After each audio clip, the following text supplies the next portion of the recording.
I've also sent out the YouTube link to all the artists in case you need to send that to somebody who's not on Facebook.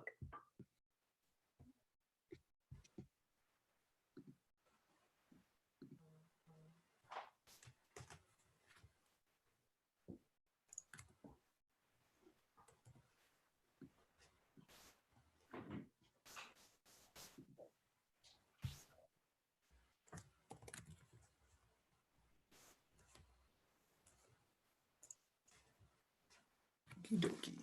We're officially posted everywhere.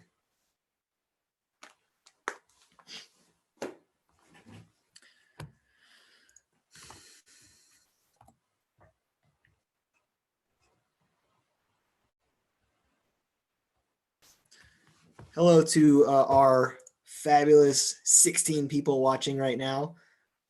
Thanks for being with us. We're going to be holding house until 7:05 to allow for everybody to get in here.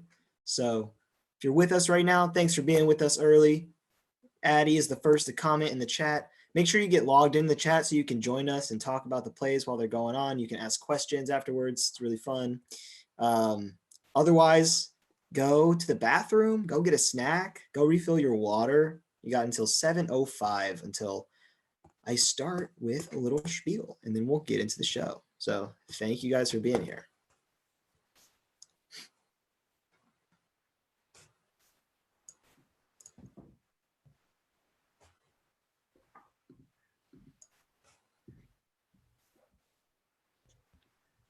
Those are your blue eyes. They can see them.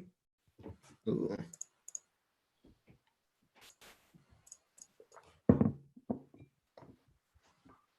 Thank you, Scott. Yeah, all right. Look at all these great people in the chat, man, already. What's up, Spear? What's up, Scott? What's up, Muhammad? Muhammad says for everyone to break a leg, and so does Brittany Jones. Cade, focus. Stop. Just kidding. Oh, my.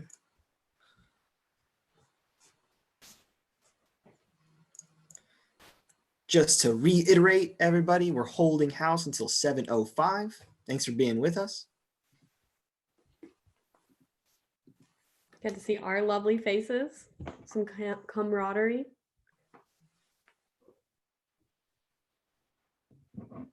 Adam Pena also says to break legs.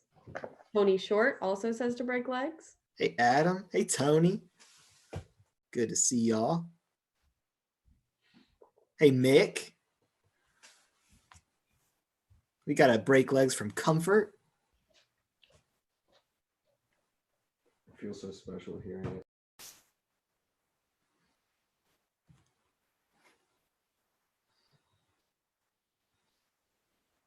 What's up, Carolyn? Good to see you.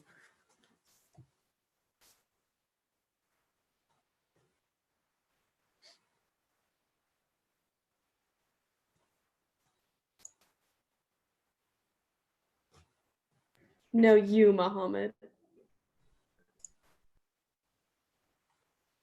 Muhammad is beautiful. Like, my goodness.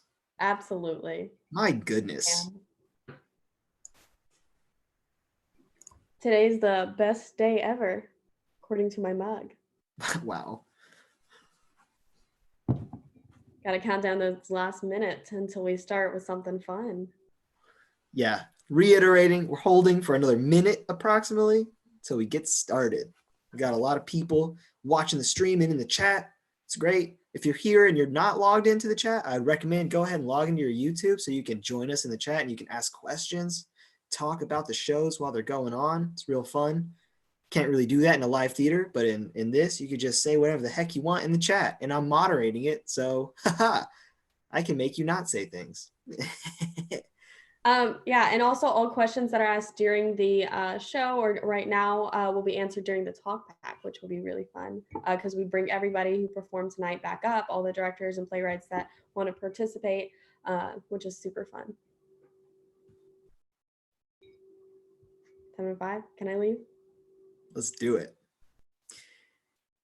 All right, everyone. Hello, and welcome back to the Quarantine Series. I'm Logan Butcher. I'm a co-producer of the Quarantine Series. We are a virtual or a Houston, Texas-based virtual play reading series that offers new plays a workshop process rehearsal and a directed public reading, all through virtual conferencing and live streaming. Tonight, we're going to be presenting the second half of the 2020 University of Houston 10-Minute Play Festival. This particular festival, this event was canceled at UH due to the COVID crisis. So we're bringing it to you live tonight virtually. Super cool. I know, right? Okay. At the end of this presentation, I'll be facilitating a talkback with many of the artists involved. So we'll be taking questions in the chat. So like I've been saying, get logged into the chat and stay tuned at the end if you would like to have your questions answered. Or just if you have any comments, we love to hear your takes. And so without any further ado, I'm going to hand it over to Cade Colligan, who is going to be reading stage directions tonight. And I hope y'all enjoy the show. What's up, everybody? I'm Cade Colligan. I'll be your stage directions tonight, so buckle in. Our first show of the evening is We Don't Do Coke by Jaurius Norman, directed by Allison Christie. The role of Franklin will be played by Luke Evans. The role of River will be played by Amy Curtis. And the role of Amanda will be played by Dominique Meyer. Present. It's afternoon at Burger Hut Burgers. A teenage boy, Franklin, and girl, River, stand at the counter, dressed very professionally, giving his order to the cashier, Amanda. Oh, and do you think I could have a large fry and then, River, are you sure you don't want anything? Yes, I'm sure. I'll pay. Yeah, definitely. Just hurry up. Okay. And what would you like to drink? Pepsi should do the trick. Oh, yeah, we don't sell Pepsi, but is Coke all right? Of course. That'd be $15.10. Here you go. Thank you for dining at Burger Hut Burger. Your number will be called shortly. But before you go, would you like to help us support the American Heart Foundation by buying a special red ribbon for $5? Special ribbon? That's right. What's so special about it? Huh? Can you do anything with the ribbon? Well, you could pin it on that nice suit of yours to raise awareness. For what? Death?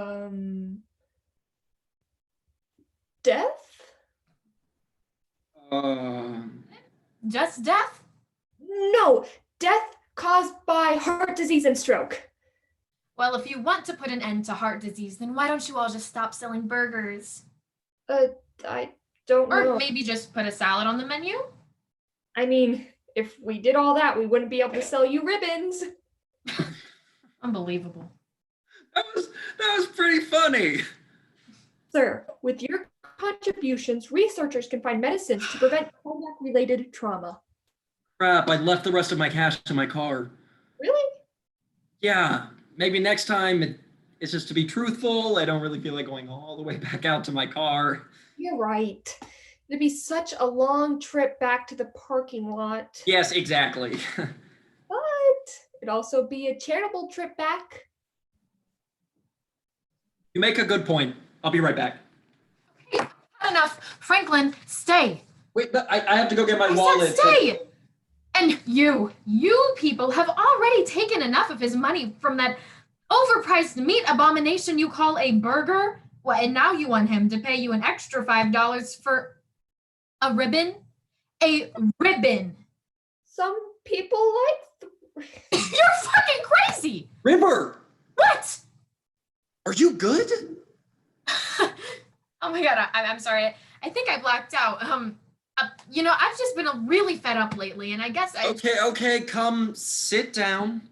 He guides her to their table. Okay, breathe.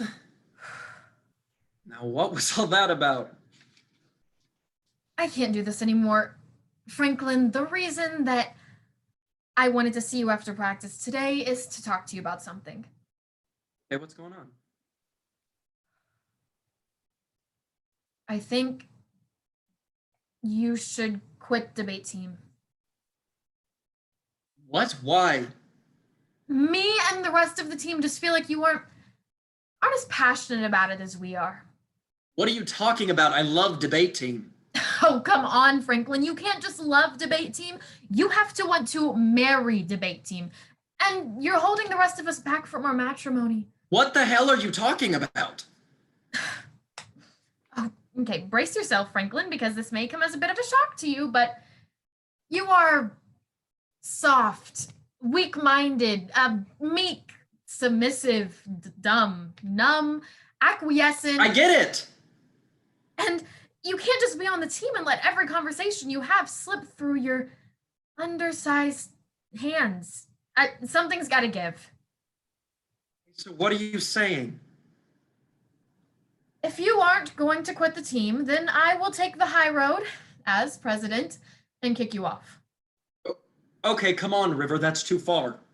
I'm sorry, Franklin, but these are the highest stakes of our lives. Okay, all right, okay. Give me an example of a situation in which I was too meek. Just earlier, when the cashier took your order, you were willing to go back out to your car to hand over a $5 for a charity that you don't even care about. It was a good cause, and she tested my character. Oh, please, I couldn't light a cigarette with the heat she gave you. Oh, and when you asked for a Pepsi, but you settled for a Coke instead. They don't sell Pepsi. Sell, schmel. When you're on the debate team, anything that you want is attainable so long as you don't stop running your mouth. That's our number one rule. You're being ridiculous, River. You're blowing this out of proportion. Like, what do you want me to do? Debate my way into getting a Pepsi? Why not? That was a joke. If I can't count on you to argue your way into a soda, then how can the team count on you whenever we go to nationals in February? This is ridiculous. If you want to stay on the team, you'll prove yourself. Now, do you want to stay on the team? Yes? No, you don't. I don't? You're doing River it punches again. his arm a few times. Okay, I want to stay on the team. You do. That would be pleasant. Good. Now come with me. They approach the counter. Hi, welcome to Burger Hut Burger. I'm Amanda. How can I? Yeah, zip it for a sec. I'm sorry. Allow me to introduce us. I am River Daniels, and this is Franklin, and we are of the Lincoln Tech debate team. Yeah, you were supposed to get a 5 out of the car. Well, I was going. Nobody's asking questions around here unless they're regulated by me. Have a name? I'm just a little confused. Oh, that's a weird one. How do you fit that on a trophy? I don't have any trophies. No trophies. Well, then this should be a piece of pie for us, shouldn't it, Franklin? Yeah, sure. Wait, do we want pie or Pepsi? River pulls him to the side. Just remember all the tactics Coach Peterson taught us in practice. Okay, look your opponent in the eye, make her fear you, make her feel your rage. She pushes Franklin to the counter. Can I help you? Can I just have a Pepsi? We don't sell Pepsi. Yeah, I didn't think so. Instead, would you like to try a sample of our new banana caramel milkshake? No, I should really. Amanda pulls out a sample tray. Yes, actually. Franklin drinks one. Yum. Good, right? Salty and potassium-y. Thanks. No problem. Franklin goes back to River. What the hell was that? Banana caramel milkshake. Do you want a hit? Sure. She hits him in the stomach. He groans. She bends down to his ear. Now you listen to me, Franklin. The team is going to nationals this year. Whether or not you are on the team is completely up to you. Now, if you want to be a true debater, you have to get some resistance about yourself. Resistance? I don't. How do I get that? River, I'm not like you. I'm not scary.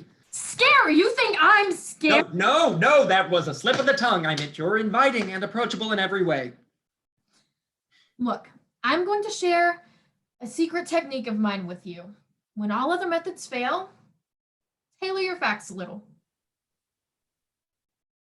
You mean bluff? No, not bluffing, tailoring your facts. It always confuses my opponents and I win every time. What? I win. That's what happens whenever you're not losing. No, I know what win means. I just didn't think you played so dirty on the surface. You seem like such a rule book kind of girl. Only book I'm interested in is the Book of Beasts. That's the team now. I'm going to take this, and I don't want to see your face until you have that Pepsi, okay? Remember, make her feel your rage. I don't have much rage. Go get some, now go! Your order will be ready shortly. Can I have a Pepsi with that? I keep telling you, we don't sell Pepsi. But, well, why the hell not? That's good. Okay. Excuse me? I asked for one, didn't I? I'm sorry, but Have you ever thought that maybe a decent percentage of your customers can't stand Coke? sir, I didn't choose the product. My job is to sell it. Oh, you know who else said that? El Chapo. Look where he's at now. You think El Chapo's cool? I don't know. So, in other words, you're co-signing corruption in your community. I'm not sure what you want me to do. I want you to take one look at me. Tell me, do I look like the kind of kid you want to piss off, Amanda? Wait. Who do you guys work for again? No one. Corporate sent you down here. Oh? I don't know what you heard, but it's all false. False. I don't know. We don't work for anybody, lady. We're high schoolers. Oh, yeah, for sure. That's how you'll get me. Listen, I don't really want to do this to you, but that girl over there, she's kind of forcing me to. Forcing you? Oh, I see. Is she one of the big guys? It's like one of them. Tell me, what all does she know? Actually, she thinks she knows everything. She does? Little Miss Know-It-All. Does she want to close us down? But no, she wants to prove a point, but I'm looking out for you. I hate messing with people's jobs.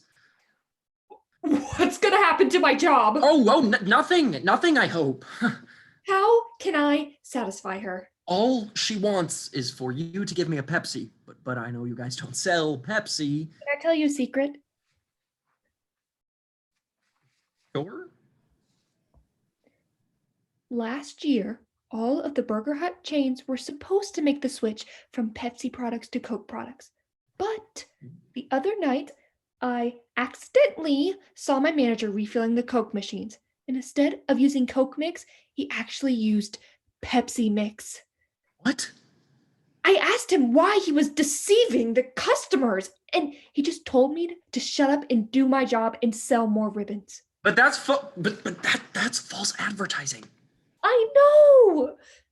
I'm so sorry. Oh God, please don't tell my manager I told you that. Is she gonna shut us down? Oh, River? Uh-huh. No, she. You know what? She might. Oh no, I could stop her, but I need something from you. Oh, I think I know where this is headed. I'll meet you out back after my shift. What? No, just, where do you guys keep all the boxed up Pepsi mix? In my manager's office? Okay, give me a case. Why? Because, for evidence, you know, look, do you want to keep your job or not, Amanda? I do. Bring me the case so I can show River and this whole thing can be done with. Jesus. Does your boss scare you too? What? No, she doesn't. Are you sure? She seems She to doesn't have- scare me. Okay? Okay. It's just sometimes she makes me feel insecure. Like there's something wrong with being considerate, you know? Or like having more than one perspective. Hers is a common mindset, my friend. I have to try to sell ribbons to thousands of people a day. It's so easy for everyone to come in, place an order, and blow off the cashier. Everyone except me, apparently. Yep, except you. Think I'm meek too? You're a compassionate fellow, sir. Looking at things from one perspective is child play. Empathy? That's where the real skill is. Skill.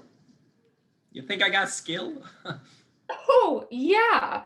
With a heart like that, you'll not only look like a president, but you might be one someday. Thanks. Sorry I didn't buy one of your ribbons. No problem. Hey, why don't I just give you one? I know I'm supposed to be selling them, but a single freebie won't hurt. Ouch! Oh my God. Sorry. Trying to prevent heart disease, Amanda, not get one. Sorry. I'll go get your Pepsi.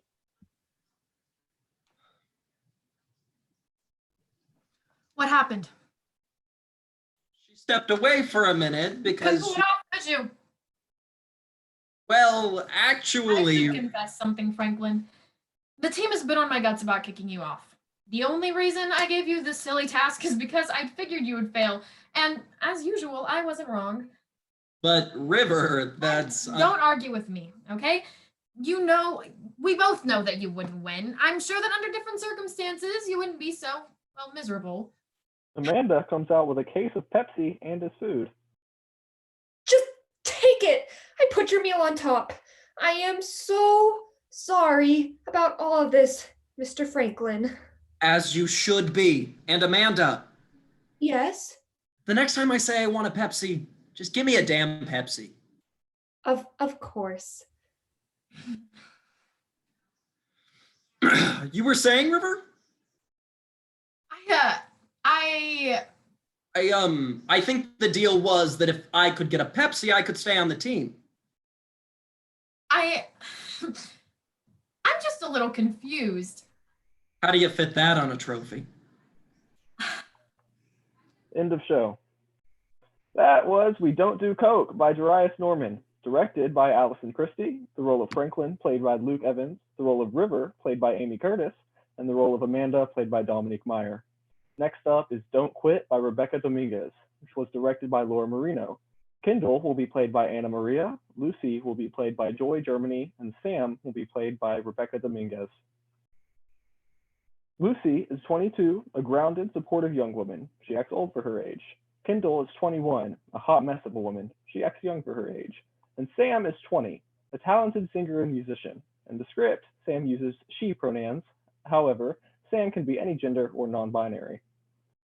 Kendall, 21, is in her college apartment. There is a bed, a couch, and possibly a kitchen. Her laptop is open on her bed. There are 2 empty boxes out. Each only contains a few items. Kendall is sitting on the couch with a binder full of papers in front of her. She stares at it. Her phone rings. She presses ignore call, goes back to the button, and then buzzes the person in. She then goes back to the couch. Lucy, 22, enters. She's wearing a hoodie and has flowers. She sees Kendall State, puts the flowers down on the table. Good morning. It's midnight. Yes.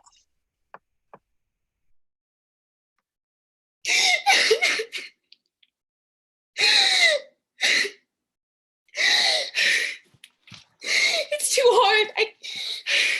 What's too hard? This! Kendall, that's a binder. It can't hurt you. That's what you think. This is 3 years of psychology. This is my entire college career. This is what I have to turn in to get my degree. I can see that. It's quite thick.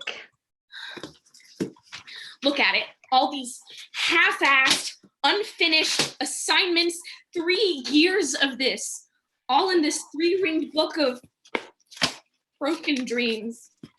So how did we get here?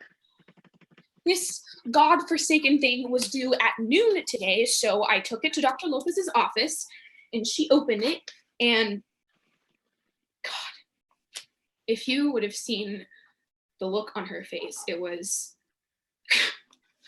I swear, I've never seen that much disappointment in my life. So right then and there, I quit. You didn't quit. I did quit. As soon as I walked out of that office, I knew I was done. Deli, you've said that every single semester. You leave Dr. Lopez's office, call me crying, say I'm quitting, and then the next morning you're back at it stronger than ever. Lucy, Are you listening to me? I don't want to do this anymore. I don't like it. I just wasted 3 years of my life studying something that I don't even want to do. I quit. Kendall goes to get her laptop. You are not quitting. Kendall shows Lucy the laptop. You withdrew? I told you, I'm done. Kendall, what were you thinking? Why are you yelling at me? Then So enters Sam. I was just in the neighborhood, and I was thinking, Who the fuck are you? I'm Sam. Well, Lucy here was trying to. Lucy remembered that you always wanted to be a singer, so I got you lessons. And for your first lesson, you will learn a song about not quitting college. Sam, I'm sure you have a song for that, don't you? Yes, I have a song just for that. It is called No Te Rindas. What does that mean? It means don't give up. Okay, look, thank you so much, Sam. This is very sweet. Granted, very weird, but I don't think I'm in the mood for... ¿Qué estás haciendo, muchacha? ¿Por qué llores tú? Nunca te rindas, nunca jamás. Is that it? Is that the whole song? Sam's specialty is short and sweet songs. So what do you say? What am I supposed to say? That you'll re-enroll, that you're gonna give it another chance. No, why would I do that? Did you not hear that song? Lucy, I don't speak Spanish. Crap, I never thought of that. Would you like me to translate it? Yeah, that's okay. Yes! What are you doing, young lady? Young lady, why are you crying? Don't give up. Never ever give up. Doesn't flow that well in English. Not supposed to. Okay, we can fix this. Have you canceled your FAFSA or your scholarship? Okay, you only withdrew from all classes. You haven't unenrolled from the school. Completely right. We could fix this. You're not quitting. You are not. Lucy, stop. Just stop. Just stop. Why would you leave me? After we spent all of college together, we came here together, and I gave you a portion of my entire life. How could you not think to include me in this decision? Do I mean nothing to you? How could you even think that? Maybe it's because you withdrew without even telling me, and I'm gonna be stuck here for another semester alone. Sweetness, I am miserable. You have been here for me and you fix me. You always do, and I love you, but words and hugs can't fix this. Only I can. We make sacrifices for each other. Do you want? Do you want to see a sacrifice? I'll show you a sacrifice. This is a lab paper that I sacrificed my first college football game for. This is an observation that they made me sacrifice going to my grandma's funeral for. Yeah, and you know exactly what this one is. The project that made you skip our first anniversary dinner. And it was still late. And I got a D. A fucking D! I have another song. Not now. Yes, now. Go ahead, Sam. I would love to hear this. Porque todo está... In English, please. I'm sorry. Oh, okay. So sorry. I forgot. Okay. Why is everyone crying? Why is everyone screaming? This is just like Thanksgiving when Carlos came out. as gay.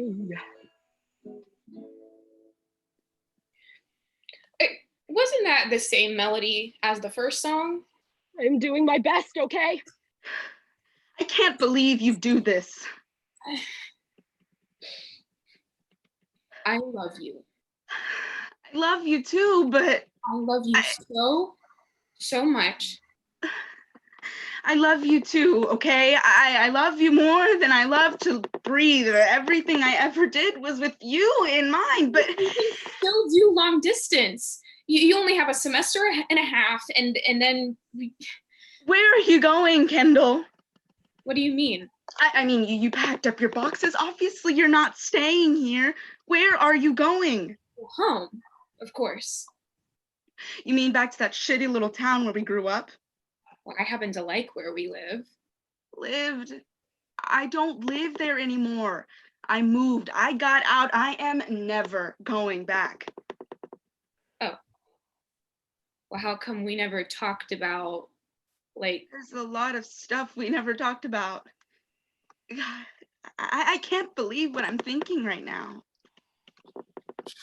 What are you thinking?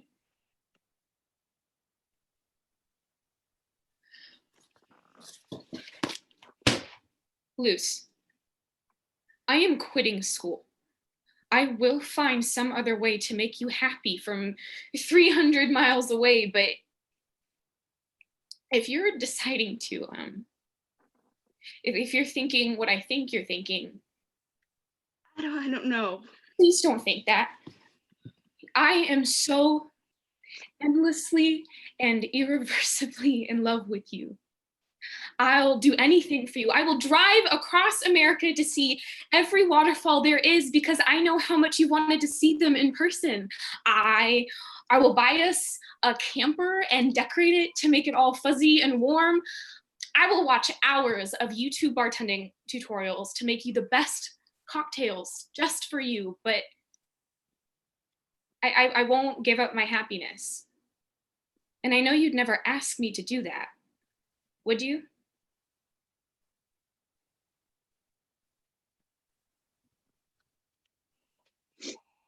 Can I just say something? Look, I've only known Lucy for a couple of months. She helps me out a lot in math, but when she asked me to do this favor, God, you should have seen the look on her face. Kendall, I've never seen anyone's face look like that. I grew up as a child of divorce. People came in and out of my life. Neither of my parents ever had a true love, and I've never come close. With her, there wasn't an inch of doubt. There wasn't regret or anxiety. It was a sparkle in her eye, as pure as the sea cheeks blushing like roses in May, melting as if the sun was too hot. Just love. How come none of your songs sound like that? Sound like what? You know what, never mind. Yeah. And this book. I don't know what this book is, but look, just look at all these tabs. It's just, these tabs are like a metaphor for life. There are so many, and you fill them with so many things. And yeah, at some point they become a disheveled mess, but each tab is a new chapter with new possibilities. And this, we both need to put this book away and start a new tab. Oh, shit. What do I do? I don't know. Aren't you a psychology major? Yeah, but I'm not a good one, and I've never seen her cry before. I don't know either. I'm not good at this type of thing. Well, but play a song. Play a song. I got this. Okay. Look, can you play a different? Do you know another? You know what? Never mind. I'll do it. I am so sorry. It's okay.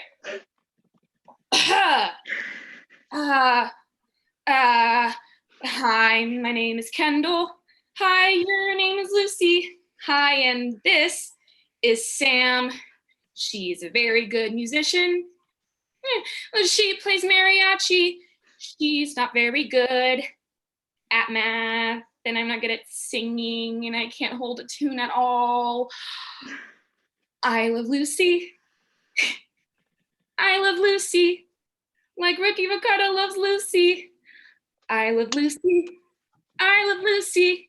Even if I quit and go back home, I'll still love Lucy. I'll always love Lucy. Even if we live in a dome. Lucy gets down on one knee. From her pocket, she pulls out a ring. This is it. This is me putting all of my cards on the table. I would do anything for you. I don't know what the future is going to look like in 20 years or next week or even in the morning. But I don't quit. I won't quit this. I won't ever quit this. Now's typically the time you give an answer. What if I quit school? What if this is it? What if I go back home and get stuck there and never ever leave? And what if I have to start my entire college career all over again? Then you don't have to do it alone. I'll help you write an email to Dr. Lopez to get an extension if you want to. And if she says no, that's that. No matter what, you don't have to do it alone. Never again. What do you say? Yes. Yes, of course. Oh my God. Yes. I love you. Lucy puts the ring on her finger. They kiss, and Kendall breaks in. Oh God. I actually withdrew. It's so, what was I thinking? Am I actually quitting this time? I guess we'll see you in the morning. Yeah. I guess we will. She said yes, she said yes. By God, the girl, she said yes. This girl was her girlfriend, now she's her fiance. All because she just said yes. Kendall and Lucy kiss again. Did you have a song for if she said no? She said no, she said no. By God, the girl, she said no. This girl was her girlfriend and now she is not. All because she just said no. End of play. That was Don't Quit by Rebecca Dominguez, directed by Laura Marino. Kendall was played by Anna Maria, Lucy was played by Joy Germany, and Sam was played by Rebecca Dominguez. And we will be having a talk back after the shows, so make sure to drop any questions you have about the shows in the chat. Next up is Talking is Hard by Allie Funk, directed by Joyce Mayhew. Gloria will be played by Emma Bolduc, and Caitlin will be played by Carrie Shklinski. Lights come up on a small living room. Gloria, a young teen, is sitting upside down on the couch, texting on her phone. Caitlin, Gloria's mom, walks in carrying tons of shopping bags. Sit up straight. How do you even know I'm not sitting up straight? I'm a mom. I have X-ray vision and eyes in the back of my head. Seriously? No, but in the 14 years you've been alive, you've never willingly used furniture the way it was intended. I'm a creative spirit. You're stubborn as a mule. Caitlin drops her bags on the floor and pushes Gloria's legs off the back of the couch. Gloria reluctantly sits up straight and starts looking through the bags. You got anything I could eat? I could really use a snack. No. Why not? I told you I was going to the store to pick up school supplies. What part of that made you think I was getting food? When I was little, I could eat school supplies. No, you couldn't. You just did it anyways. I'm still alive, aren't I? Only because I took you to the ER when you ate an entire bottle of glitter glue. I wanted to know what it tasted like. It took you the entire bottle to figure that out? I'm a slow learner. No, you're not. That's the sad part. I don't know how you're going to survive without me when you graduate. That's like 4 years away. It's all cool beans. Cool beans? How old are you? You're one to talk, miss. They just don't make music like they used to anymore. You're telling me the stuff on the radio nowadays can compare in any way to a group like the Beatles? The Beatles? Could you be more stereotypical white woman? My point still stands. Your generation's music just can't compare with mine. Do you even know what music I listen to? There's that one girl who won't capitalize her song titles. Billie Eilish? Yeah, her. And you like that arena person. The what? The Grand Arena or something. Are you talking about Ariana Grande? Yes, her. Ariana Grande. Oh my God, Mom. You know what? I stopped being responsible for keeping up with pop culture about a decade ago. Because you're old. Shut up. You shut up. Just come pick out the supplies you need. I'm donating the rest to the supply drive at your school. I'll take a notebook and a pen. What more do I need? Folders, a binder, maybe some notebook paper. I did just fine last year without all that stuff. Except for all the times you were crying at midnight because you couldn't find your homework in that junkyard of a backpack. Homework is immoral anyway. Gloria, my store sells school supplies. You could have literally anything you could ever need, but you refuse to use any of it. Correct. You're in high school now. You need to at least attempt to be organized. Fine. Gloria, we need to talk about something. Something like you've won a free trip to Disney World something? When would that ever happen? I mean, there was that time, that contest that Disney did with animals. I swear I drank more of those things in that 1 month than the rest of my life combined. Your point? You've been drinking a lot of beer lately. Not like, oh my God, you're an alcoholic level of drinking, but a bit more than usual. Not like there's anything wrong with you drinking since you're well over the legal drinking age. Not saying that you're old, you have a very youthful appearance. Feel free to stop me. Feel free to put down that shovel. You know what I'm trying to say. Why would Disney do a contest with a beer company? It could happen. Just go through the supplies, you weirdo. You've got a lot of stuff here.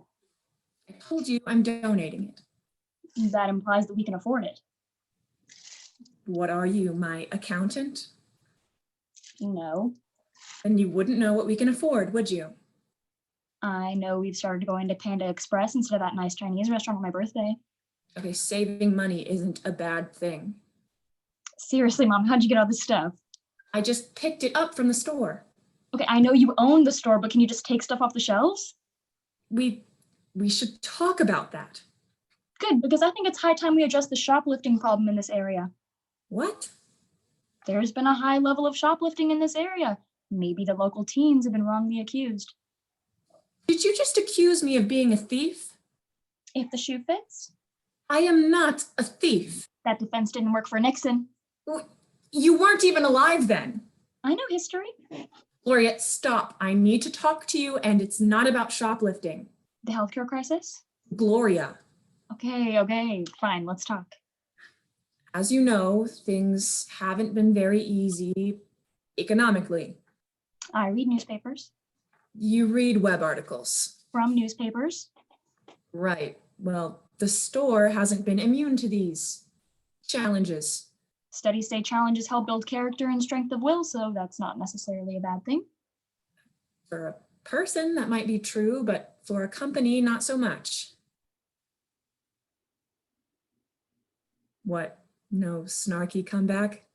No random fact? Whatever's going on, how bad are we talking? Like a rough month of sales bad or FBI investigation bad? Why would the FBI? Never mind. I really don't want to scare you. Well, too late. If there's something I should know, then tell me. Okay, let's talk. The store stayed in business so long because we have so many repeat customers. Right, like the Jacksons, the Greens, and the Lukes. That's how small businesses work. As you know, the Jacksons are retiring and moving closer to their daughter. Oh, don't remind me. I'm still sad I won't be able to pick kumquats from Miss Jackson's tree anymore. And the Greens just moved to DC where their son goes to school. The Lukes aren't moving, are they? No, but they hardly ever leave their house anymore. They get everything delivered through some app. Technology, the downfall of America. Gloria, focus. Sorry. Most of the neighborhood kids have either moved out or are getting ready to. Back to school time used to be our most profitable time of the year, and now... What does that mean for us? Well, I don't want to bore you with all the business specifics. I'm not bored. I'm anti-bored. Anti-bored. You know what I mean. It's a complicated situation. Well, it doesn't seem all that complicated. What aren't you telling me? Gloria, we're losing the store. How do you lose a building? Gloria. Sorry. I'm not good at serious feelingsy talk. I know, that's why I didn't want to tell you. How long? What? How long have you known we're losing the store? About a month? Mom! I'm sorry, Gloria. No way. Stores don't just close overnight. There would have been some sort of going out of business sale. I would have heard about that. We always do a back to school sale, so I just extended it to non-school items. It was basically a going out of business sale. Why not just call it what it is? I thought I might be able to save the store, so I didn't want to say anything unless I knew that I had to. You're lying. About what? About why you didn't call it a going out of business sale. You do that thing with your hands when you lie. Fine, I didn't want you to know how bad it was. It's not like I could hide a giant sale from you. Why didn't you just tell me? Save yourself all this trouble. You and I both know that talking like this is hard for you. I didn't want to put you through it if I didn't have to. That's a bullshit reason. Language. Oh, just let me have this one. Fine. I know I'm not good at talking, but that doesn't mean I shouldn't know about stuff. I know, but... You don't think our only source of income going away will affect me? You think this is our only source of income? What are you talking about? I took a second job, Gloria, to reduce how much it affected you, to make sure your life didn't have to change. What job? Where? The pharmacy over on Little York. They needed some cashiers for the overnight shift. How many nights are we talking? 2 right now. I would have noticed that. Your curfew is 9:30 and my shift starts at 11. That's why I have a curfew? You have a curfew because you're 14. Look, I asked for those hours. I get off at 4 and then I take a quick nap before I make you breakfast. That sounds like a lot. It's not enough. I'm gonna have to start working more hours though, a lot more. I know you're worrying about what's going to happen to you, and I am too, which doesn't leave a whole lot of time for worrying about me. Why didn't you say anything? I could have been helping you. Look, I know that I tell you that you can do anything, but there was nothing that you could have done about this. I could have at least been less of a bitchy teenager to you. Language, I know. I didn't want you to worry. You needed to focus on school, and I know that's already hard for you. I can handle more than you think. I know that. On some level, I know that. What about the other levels? Your mind is this crazy, beautifully weird place. I don't want to be the person that messes that up for you. Weird doesn't mean weak, Mom. You're the best daughter ever. I know. Caitlin and Gloria embrace. You know, I could sell a bunch of these supplies at school. What? Think about it. Someone always forgets what they're supposed to buy. I don't know about that. Come on, I could be like a dealer. You are not going to be a dealer. Why not? Lights out. End of play. That was Talking is Hard by Allie Funk, directed by Joyce Mayhew, with the role of Gloria being played by Emma Bolduc and Caitlin being played by Carrie Sheklinski. Make sure to drop any questions you have for the talkback in the chat. Next up is Bootcutter Blade S46 by Logan Butcher for our last play of the night. This was directed by Anna Maria, with the role of Rachel being played by Abella Knott and the role of Michelle being played by Carrie Sheklinski. Michelle is a Cutco sales manager, early to mid-20s. Rachel is a Cutco sales representative, late teens. The setting is a lunch meeting at a relatively empty food court at a suburban mall in Friendland, Texas. A table. And I really appreciate the opportunity to make some quick cash to pay my dues so I can be in the play at my high school, Michelle. I really do. We're so grateful that you're part of our growing Cutco team. You're doing an amazing job. Right. It's only been 2 weeks, but thanks. An amazing 2 weeks. And it's nice that I could help my dad with money a little after we just relocated to Friendland and he's getting back on his feet. You have a bright future here. You're my star pupil, Rachel, and one of my absolute best friends.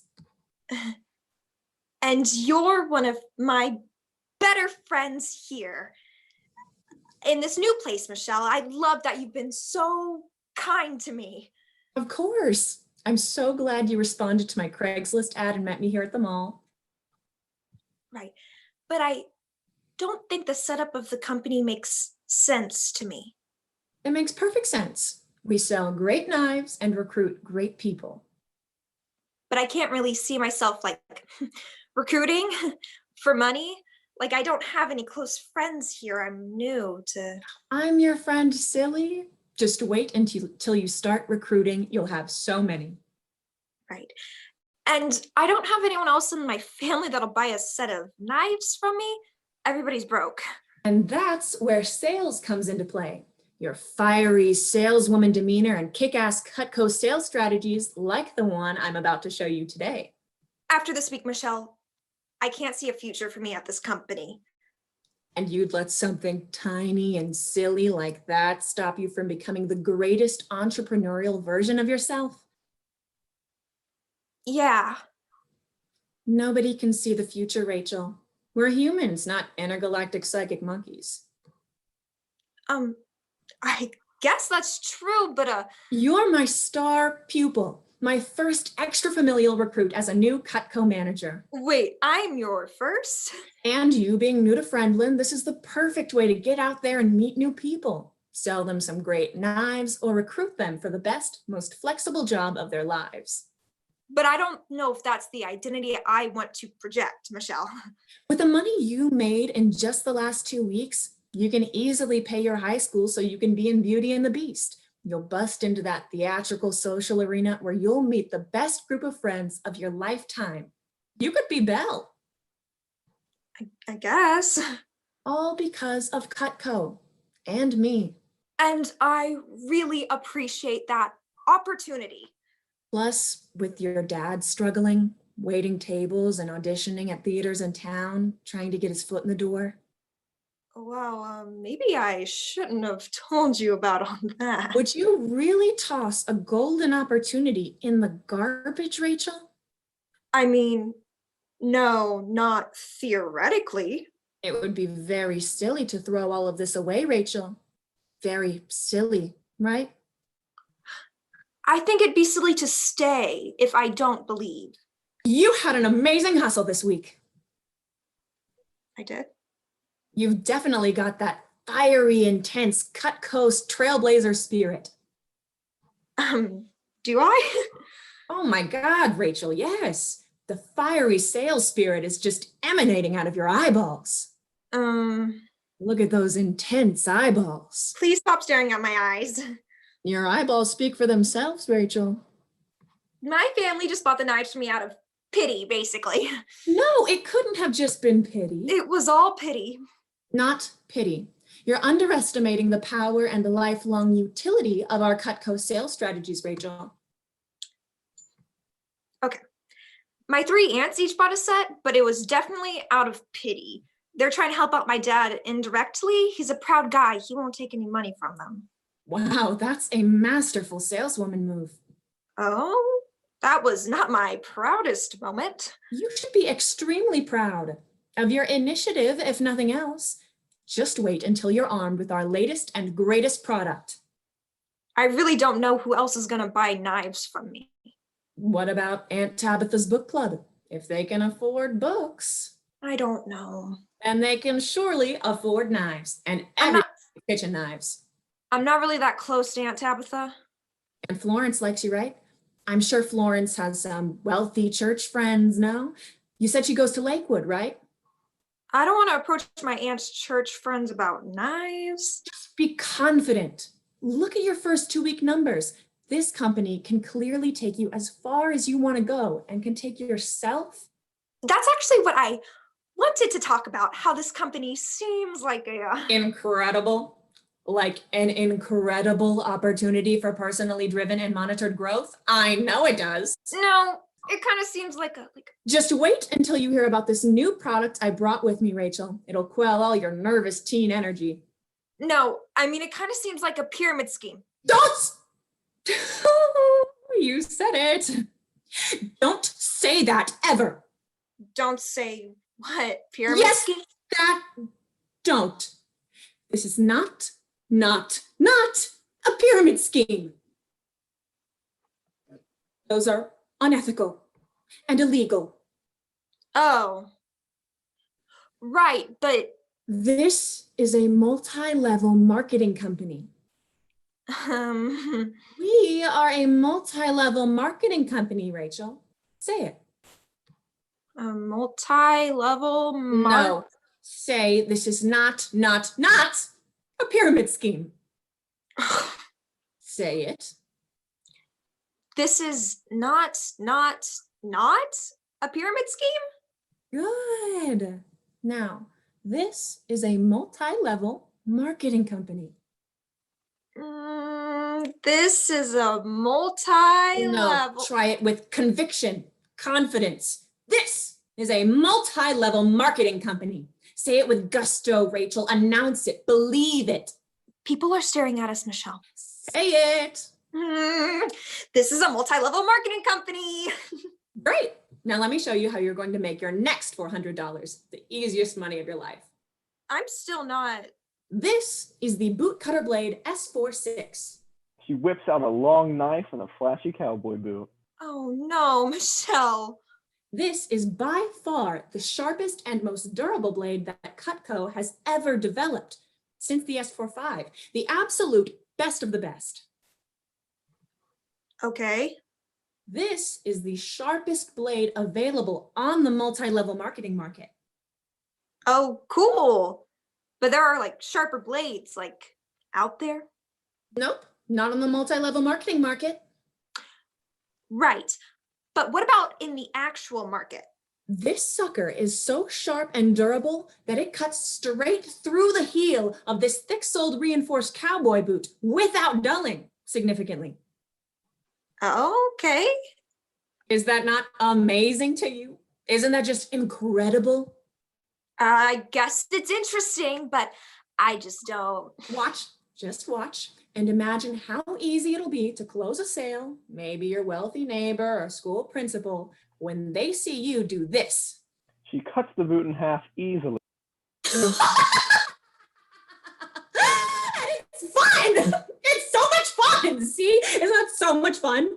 You seem to be having fun. I just...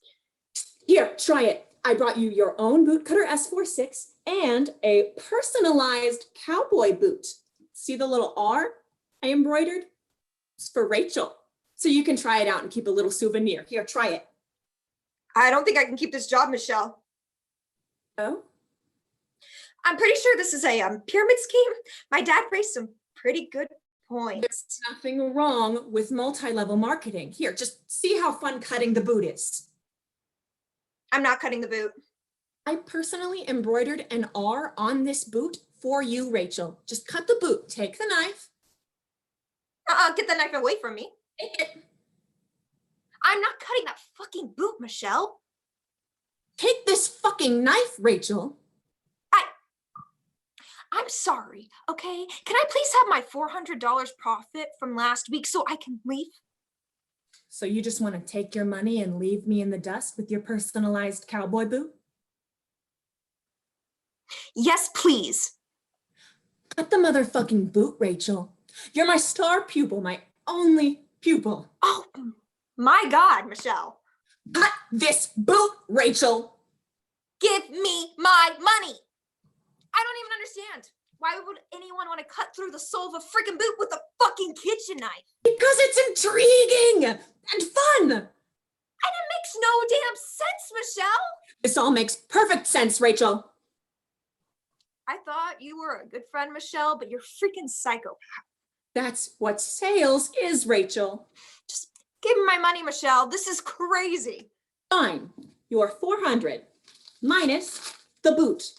This is your 280. Or cut the boot, sell more knives, and keep your $120. Why?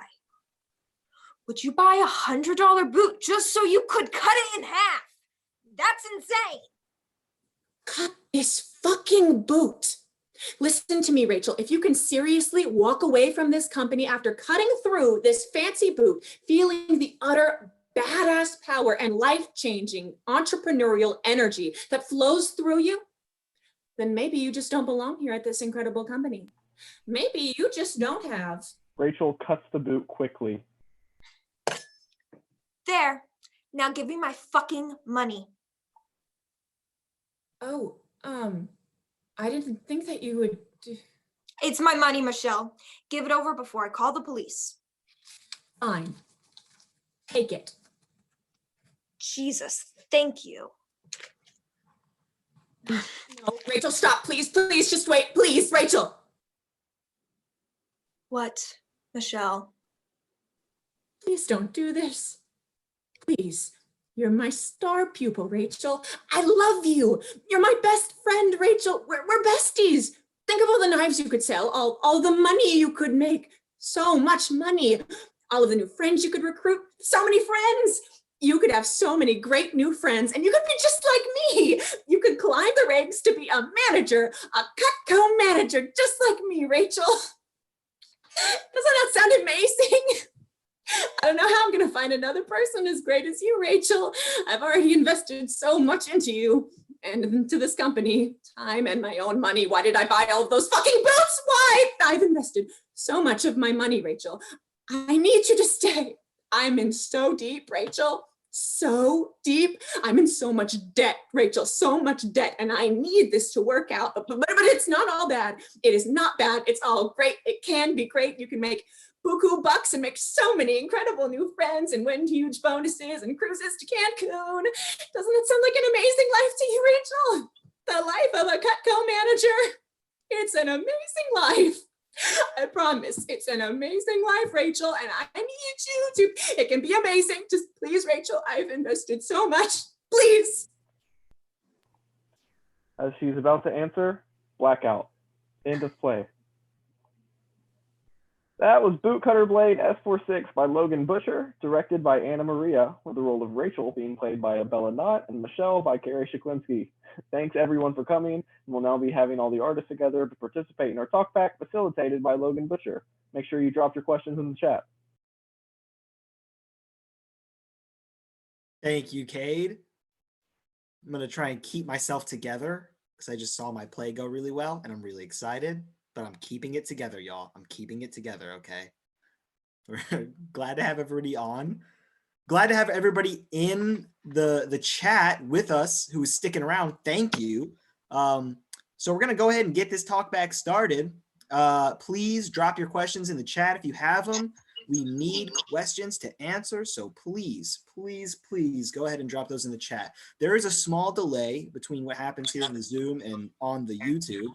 So what we're going to go ahead and do to get us kicked off while we're waiting for those questions to roll in is we're going to go ahead and introduce ourselves. We're going to go around. I'll go ahead and I'll call on you and go ahead and give me your name, your pronouns, maybe what you do, what year you are.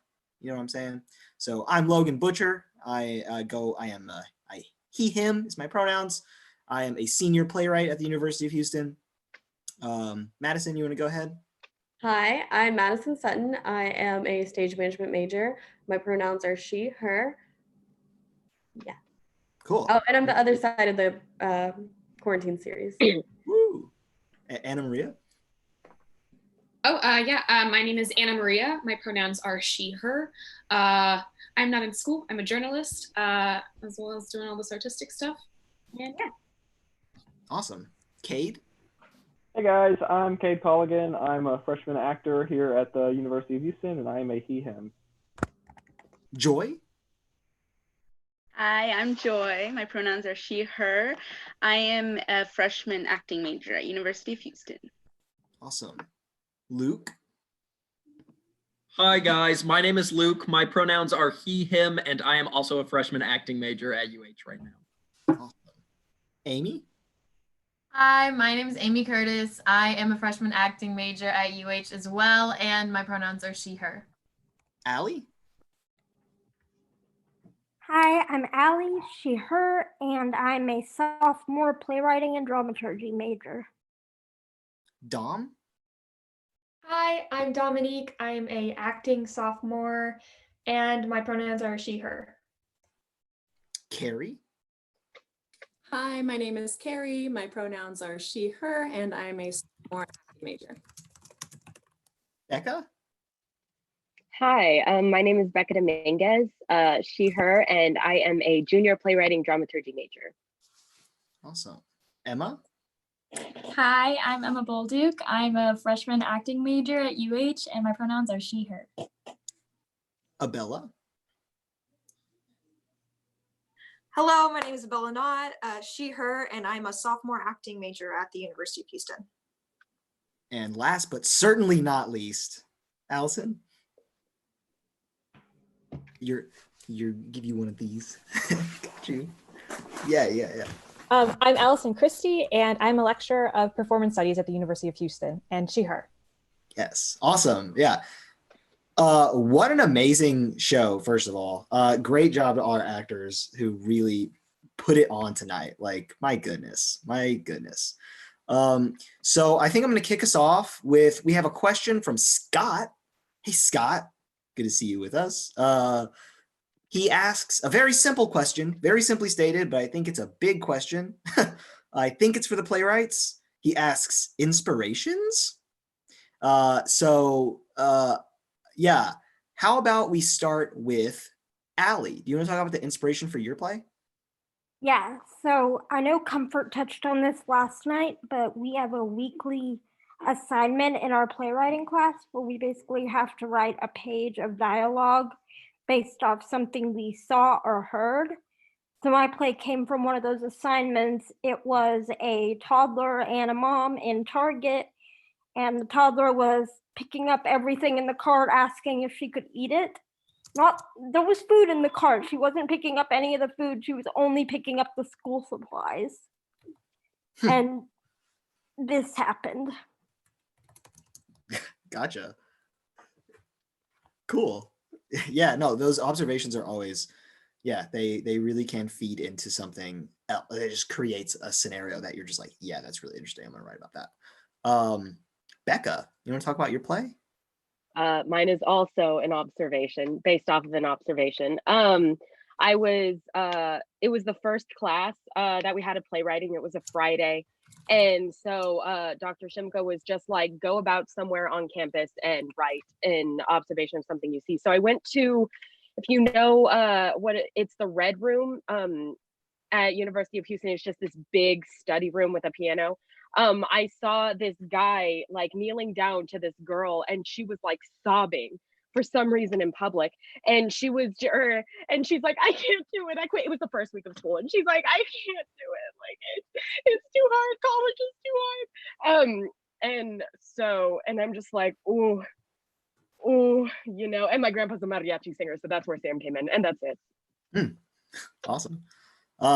Jaurius wrote We Don't Do Coke. I believe that was our first one. And he's not with us tonight. He's actually at work. But I do know that he also was inspired by his observation, something that he observed in a we could assume a Burger King or some fast food place. It was a McDonald's. A McDonald's, in fact. It was a McDonald's in the student center. Becca has the key insider information here.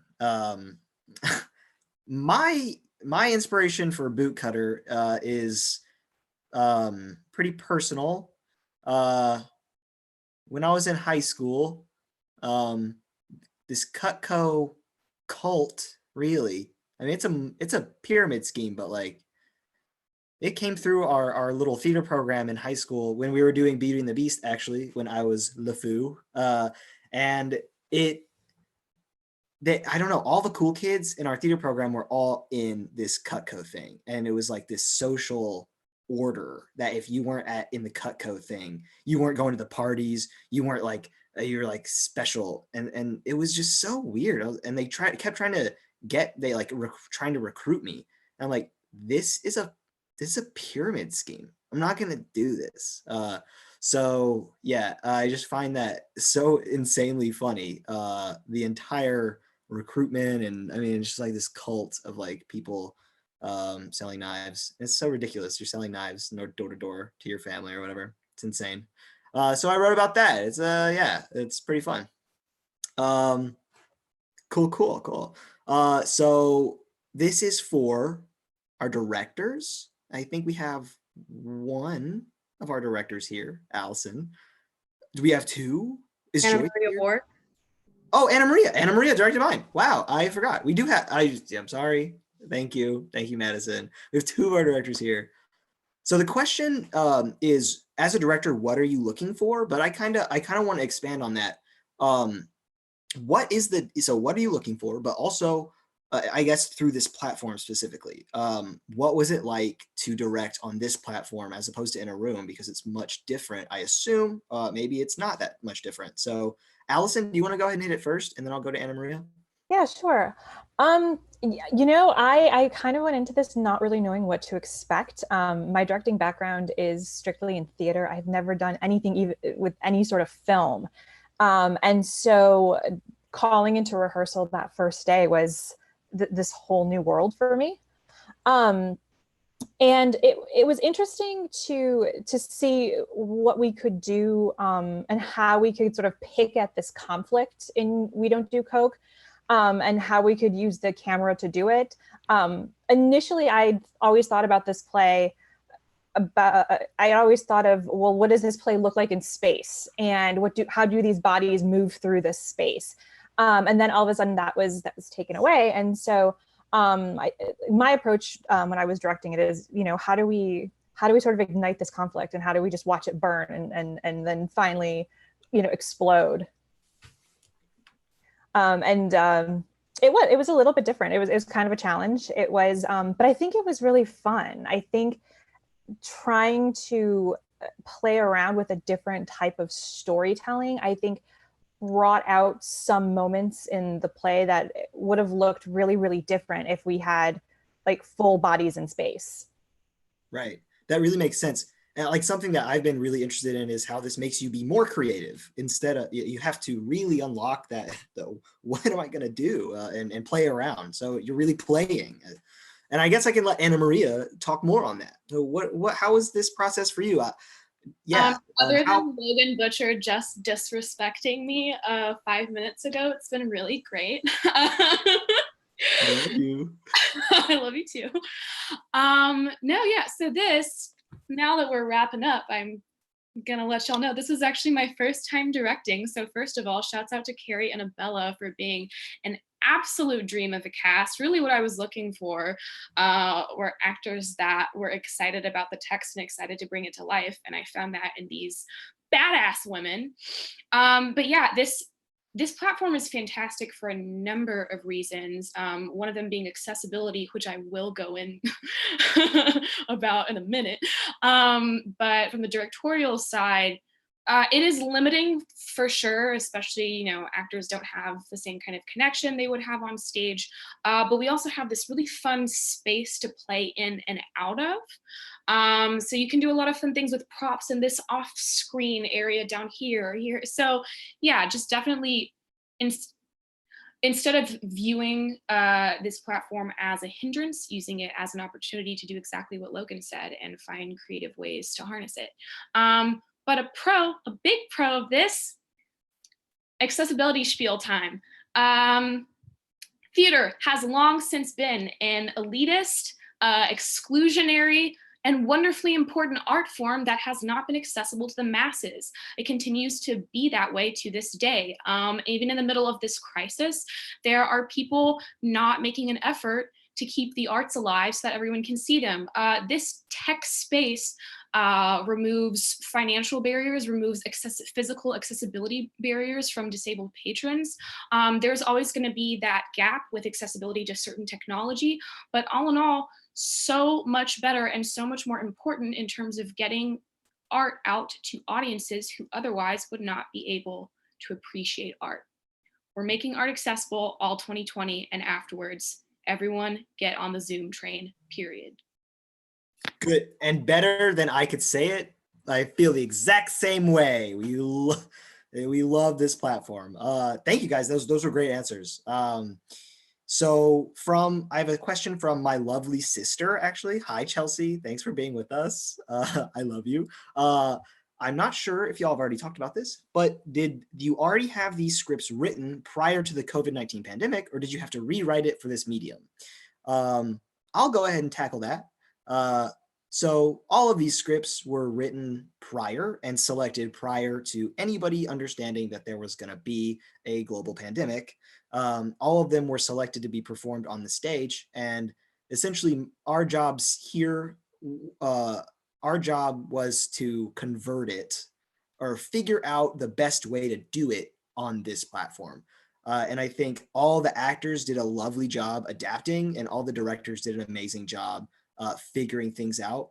And we're really, really happy with the final product there. I think that we got a lot out of the quality of reading, and we got to share our work, which to lose that opportunity to share our work was really a big blow to all the playwrights. I know that.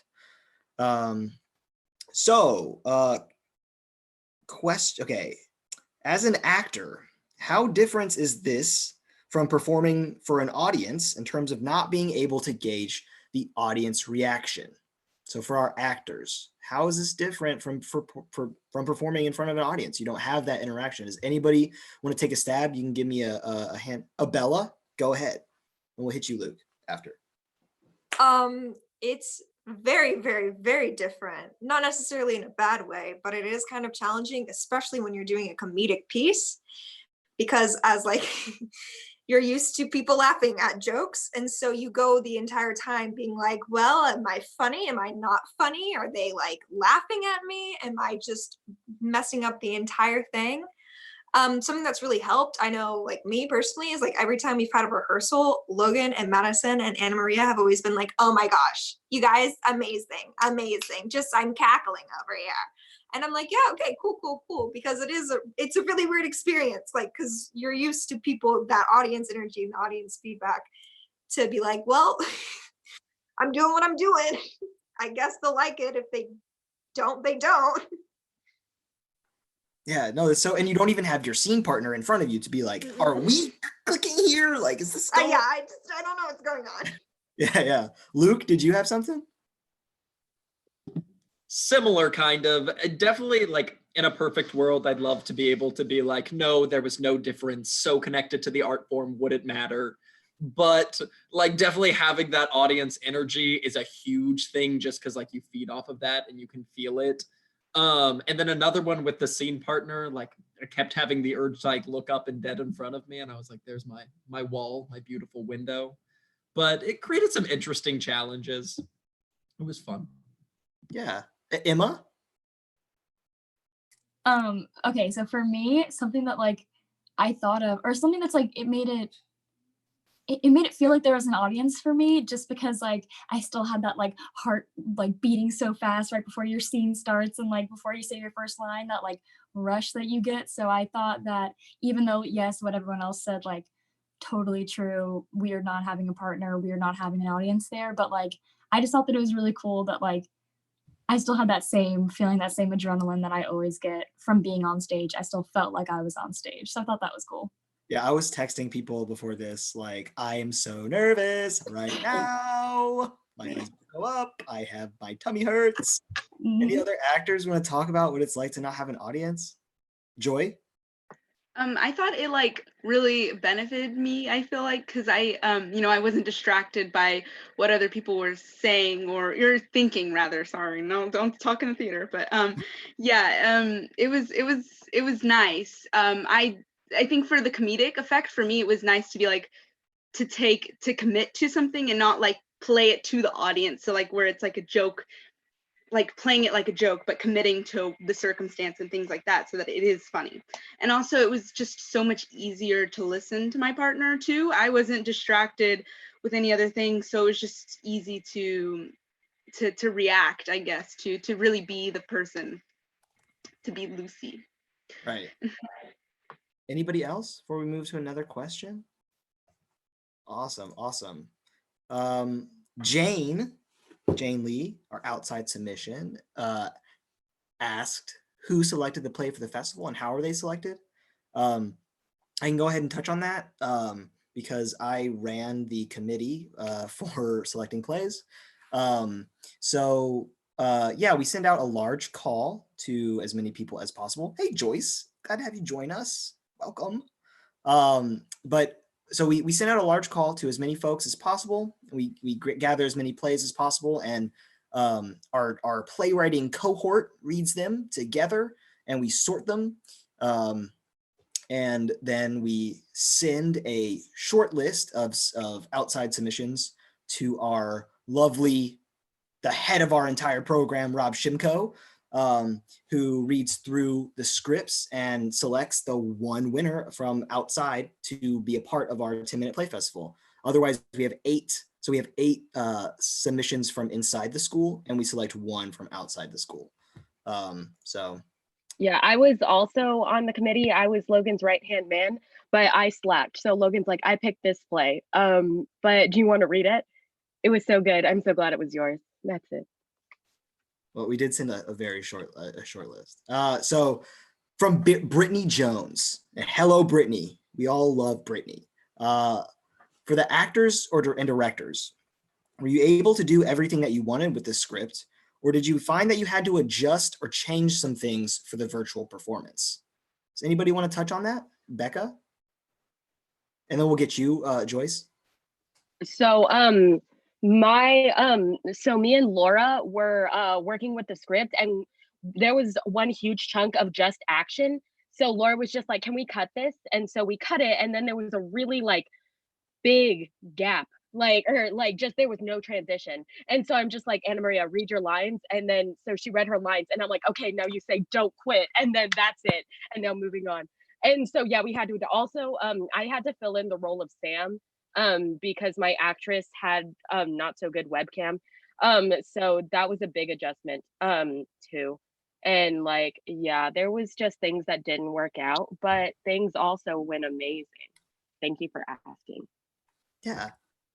Joyce?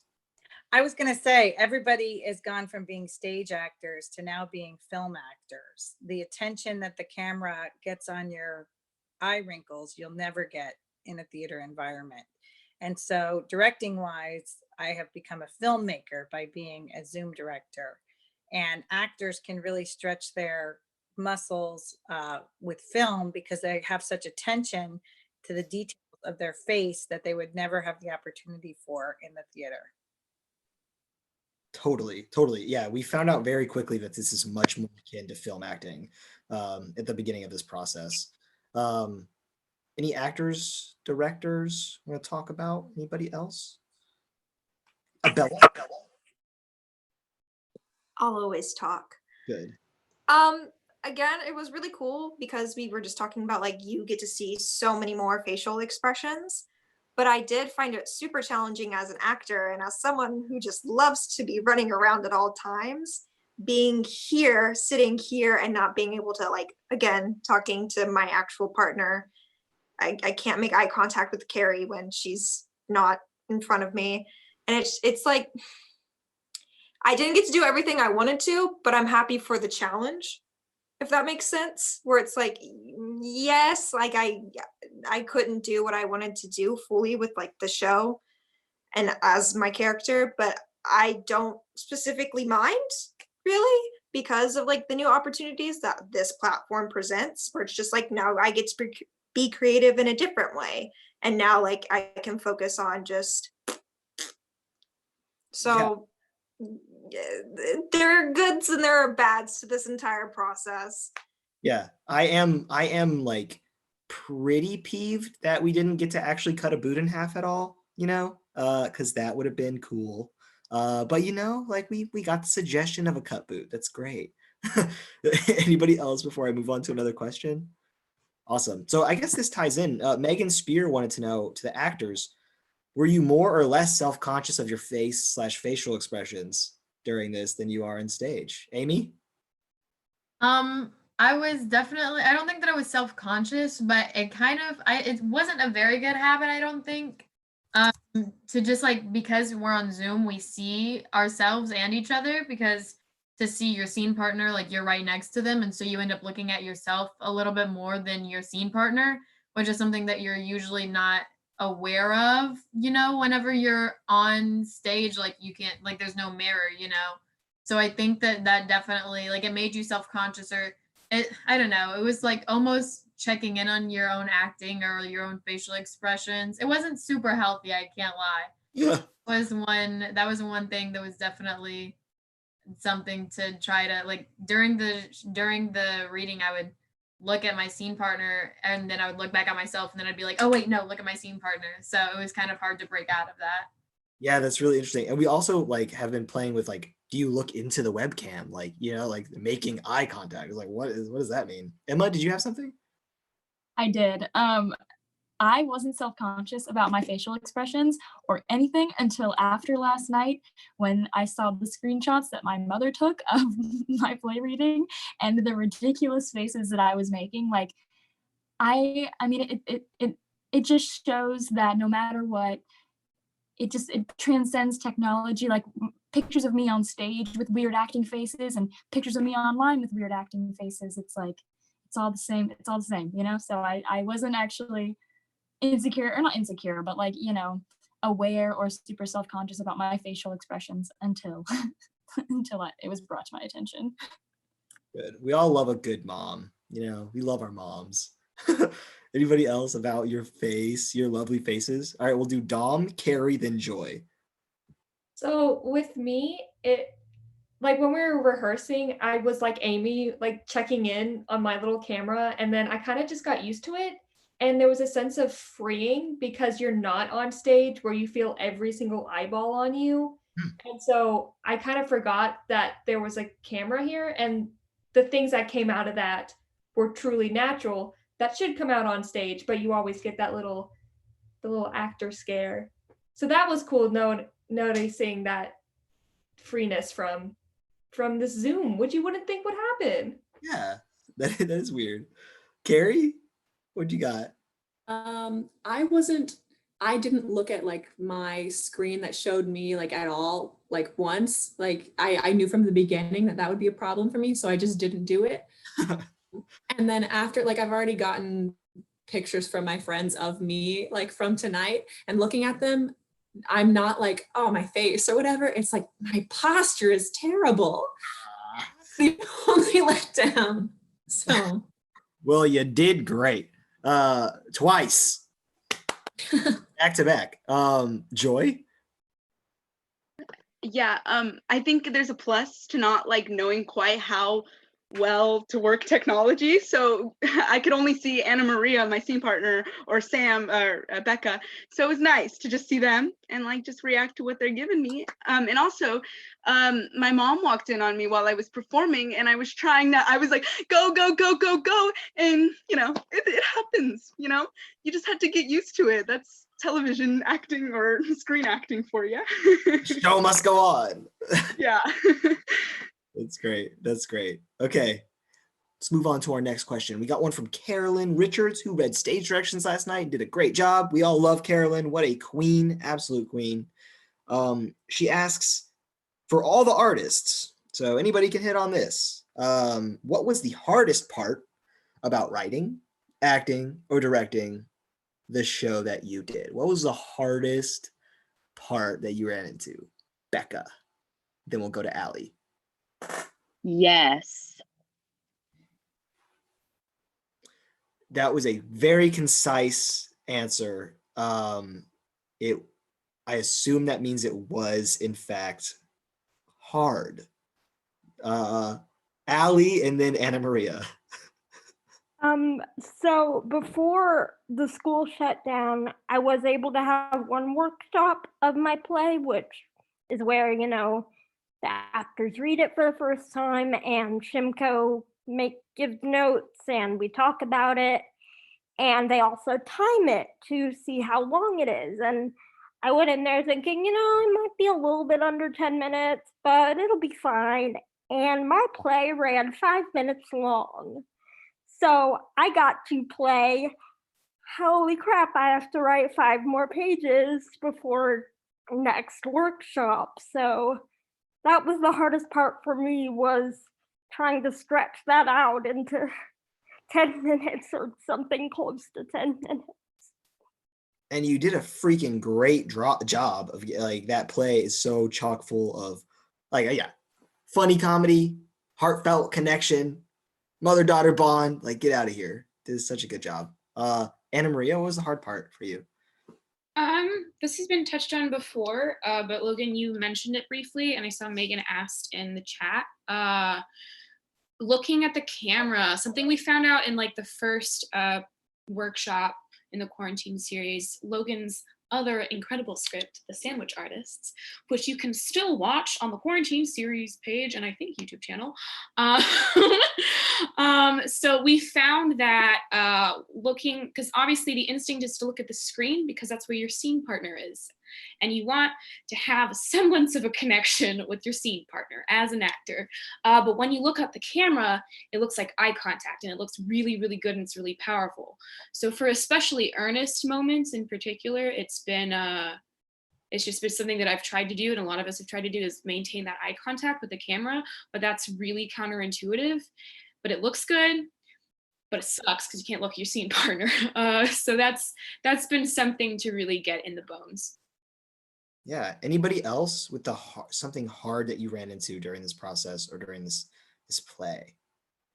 Cool. We're gonna zoom on through the rest of our questions. We got a few more. Yeah, I did say Zoom. Get over it. Narissa Colligan wants to know, do we have any plans for more performances in this series?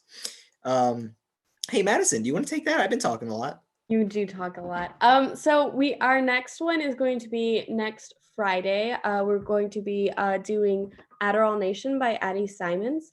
So it's not an official event yet because we're waiting to hear from a couple cast members about whether or not they can do it. When Adderall Nation was actually a 10-minute play in the 10-minute play festival last year. And then we have a couple more that we're trying to line up for the upcoming weeks. Yeah, and we are planning, our plan is to have this rolling every week until we get out of quarantine. So if you're a playwright or if you know playwrights, you want your script read and workshopped and presented, send them our way. If you want to apply to act or direct, check out our Facebook page. You can join up. We love having as many people as possible to be a part of this and to share in the collaborative creative spirits that we don't really have right now because we don't have theaters. Yeah, but there is a link on the Facebook page and you just fill out an application and it just kind of says what you want to do. And then there's a space to upload the draft of your script if you want, or if you're a playwright or a director, you can upload your headshot and resume. Yeah, so do that if you want. So yeah, the rest of these questions are really based in the quarantine series. Sorry to our lovely artists. We're going to be talking for a little bit. Scott wanted to know, how do others do this when they want to share this on YouTube if they're doing a reading, especially if they aren't doing a reading here, and I assume for quarantine series? Yeah, go ahead. So, it was really weird to figure this all out. It was very much a trial and error based system. So our guinea pig was Logan's play, The Sandwich Artist. And so our first night we tried to do Facebook Live. And Facebook Live kept like glitching and dropping the stream. And so we had to switch to Zoom, and then we just posted our Zoom link and password on the Facebook page, which is not what you're supposed to do because there are people out there who like to Zoom bomb, which is where they join random Zooms and are really vulgar and just completely inappropriate. So then we moved to a private Zoom channel, and the private Zoom channel was really nice. We just sent everybody the password individually, much like we would a ticket for a show. And that worked out well. And that was kind of our fallback plan if YouTube Live didn't work. But the reason we wanted to have it on a live streaming service such as Facebook or YouTube is because not everybody has Zoom, not everybody's laptops have the capacity for that, but most everybody is able to like get on their phone and go on YouTube or Facebook. So that's how we do it. You do have to have like a pro account or above to be able to do this. So me and Logan split that cost. And so we're splitting the Zoom account pro. I think that answers the question. Yeah, that's a really good answer. So I think our last question of the night tonight is going to be from Mohammed. Hello, Mohammed. Thank you for supporting us. We love you and your beautiful self. So he asks for, and I guess we just touched on this a little bit, but let's see if we can give him a little bit more, because it seems like people in the chat are really interested in this platform and essentially we are trying to prove people wrong who are skeptics about this. So it looks like we're doing a decent job. Mohammed, who I know just hosted a poetry slam through Zoom, and that went insanely well because he's a genius and an amazing artist. He asked for advice, tips, and warnings for theater professionals wanting to facilitate Zoom theater, things to be mindful of, opinions on Facebook Live, Zoom, Google Hangout, and YouTube Live. So yeah, Madison? YouTube Live is the way to go. It has had the least amount of problems and issues. Zoom has been great for facilitating this just because you can have it where you just send people a link and they don't have to download it. But I suggest putting all the privacy measures on. And then I'm trying to read the question. So facilitating this is really online based. So I suggest having I know this sounds like common sense, but having a folder where you can keep everything and anybody who's collaborating with you. So we've been using Google Drive for that. And the organization of this is it's always important, but it's so much more important on this because you can't physically see that, you can't figure out where you put that script and oh my gosh, I lost it. Like, I don't know where it is. So being super organized is good, and just being able to like communicate and try to figure out schedules. And then also when you have people who aren't in Houston, like communicating like what time zone you're in, since it's all online, is very important from technical aspects. For artistic aspects, I guess ask Logan and others. Yeah, what I would offer up is, yeah, like we've talked about a lot tonight, this is like film acting. So know that there are certain limitations, especially to this platform, to Zoom. I know that there are other theater companies actually looking into other platforms that could be better or sleeker. And I'm trying to get in on those conversations because I'm very interested. But like on Zoom, there's something you can't do. You can't, like I write in my scripts, I write a lot of forward slashes that have intersecting dialogues.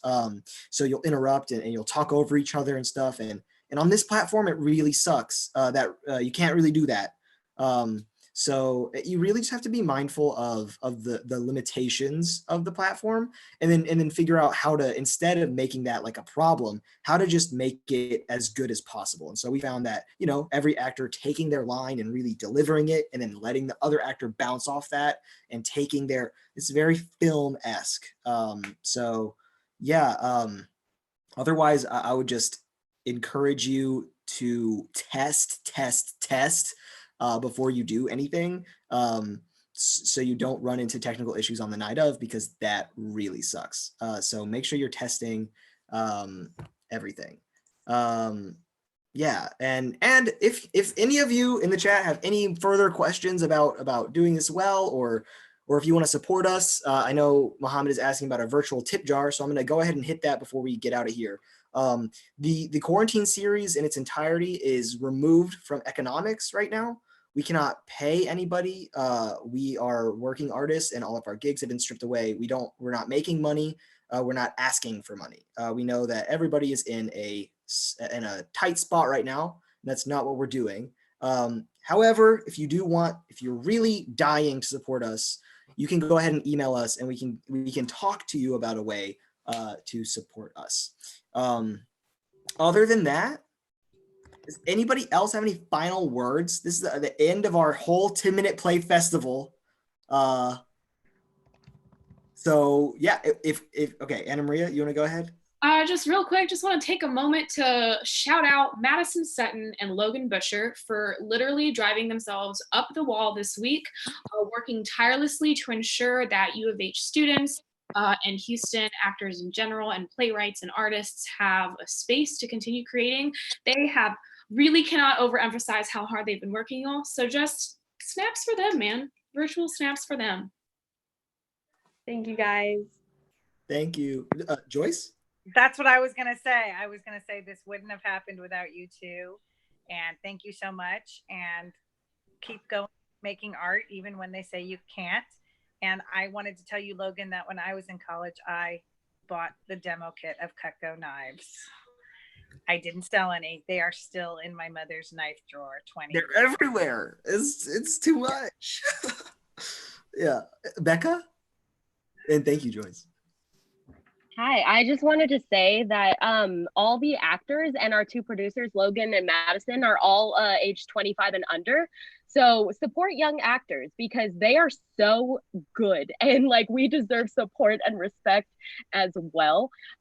Because like y'all saw that y'all saw most of these actors were freshmen and sophomores. Like y'all, like young actors have so much talent and deserve like so much support. Like it's just like because we're all learning, you know, like this is all a learning experience for us. And like it's just like, hey, like we do it because we love it, you know?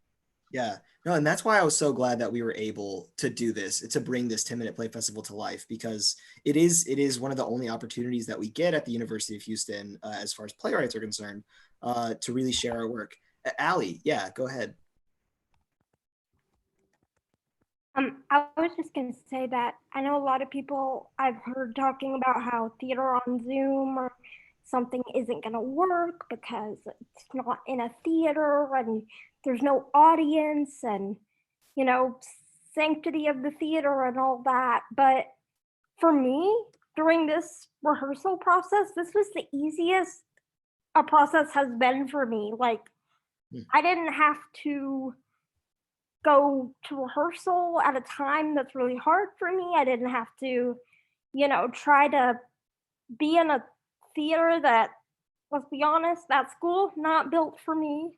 And so, you know, what works best for some people doesn't work best for everyone, but it might work partially for everyone. So I say just give this platform a try because I've really been enjoying this a lot. Honestly, sometimes more than I enjoy theater at school. That's actually so great to hear. And we just so agree that it's so important.